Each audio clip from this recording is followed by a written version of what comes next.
Welcome to our channel. Today we how to restore a Git repository to a previous commit, quick tutorial step by step clearly. To restore a Git repository to a previous commit, first, open your terminal or command prompt. Navigate to your repository's directory using the cd command. Once you're in the repository's root folder, check your commit history. Run the command git log to view a list of commits. Find the commit hash of the version you want to restore. The commit hash is a long string of letters and numbers. Copy that commit hash to your clipboard.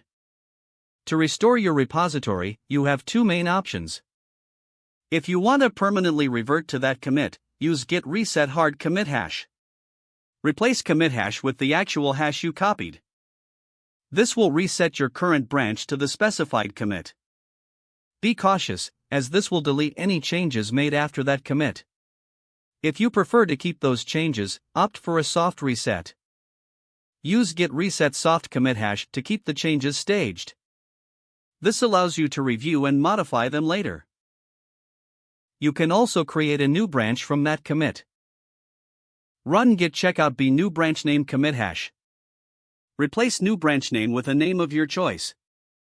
This way, you can explore previous changes without losing any current work. Remember to check your project's status with git status after any reset.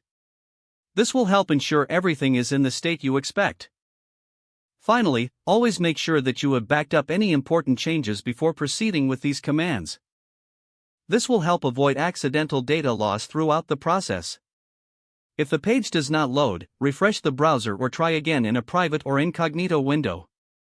Make sure you are using the correct email address, then retype it carefully to avoid small typos. If your password is not accepted, use the reset option and create a new strong password you can remember. Check your spam folder for verification or security emails, then complete any requested confirmation steps. Enable two-factor authentication if available to improve account security and reduce unauthorized access risk. Don't forget to like this video and subscribe to our channel for more step-by-step tech guides.